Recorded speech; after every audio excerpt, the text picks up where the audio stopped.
Dear students, ये written in मार्च की exercise है। यहाँ हमें ग्लॉसरी यानी वर्ड मीनिंग्स पढ़ने हैं। जो वर्ड हमने इस पोइम में पढ़े हैं, इनको हम यहाँ कम्प्लेक्स टू सिंपल यानी इनको एलाबरेट किया गया है, इनकी मीनिंग को elaborate.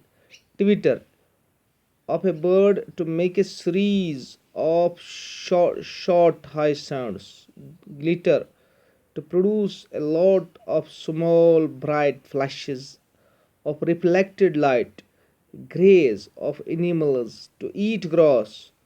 Defeat to win a victory over someone in a fight, war or competition. Retreat, retreat to move back or withdraw. Bar, express. Exposed, uncovered. Beer. Plug boy, a boy working on a farm. Whoop, to give or make a loud cry of joy or excitement.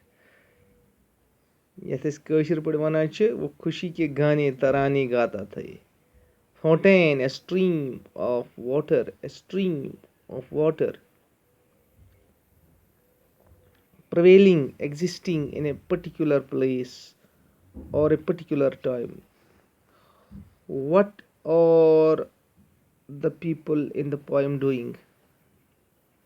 देखो यहाँ जो fountain है, fountain ज़्यादातर हम जो देखते हैं वो जो पार्क्स होते हैं कहीं कहीं,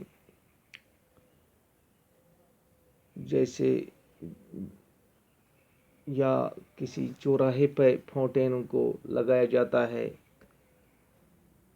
तो वहाँ उनको पानी नीचे से होता है, इलेक्ट्रिसिटी की मदद से, पावर मोटर्स की मदद से वहाँ पानी को नीचे से ऊपर की तरफ लाया जाता है और फिर पानी को ऐसे ही, उन चीज़ों को हम फाउंटेन कहते हैं।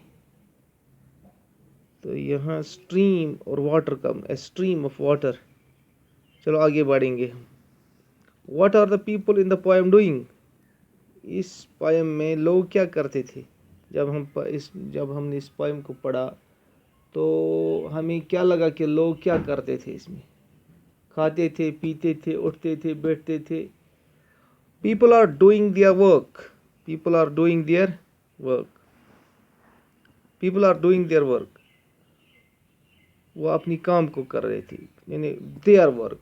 किसको कौन सी काम थी, वो वही काम कर रहा था। कोई स्कूल जाता था, कोई फील्ड में काम करता था, कोई दूसरा काम चौपाई के साथ था। Why do the cattle not raise their heads?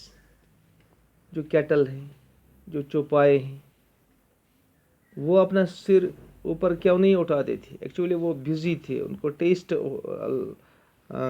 घास चरने में लगा था, इसीलिए वो इतने मस्त थे कि वो सर ही नहीं उठा रहे थे। Because cattle are busy and grazing. What does the poet compare snow with? What does it mean? Snow को इसने किससे कंपेयर किया? कोल्डनेस ऑफ ह्यूमन नेचर से। Coldness, poet compare the snow with the coldness of human nature and devoid of human feelings like love, affection and social indifferences। कभी कभी social indifferences भी होते हैं, कभी ह्यूमनों में दूरियां भी होती हैं। What does life in fountain means? Life in fountain means that the water is flowing up and down through the fountain।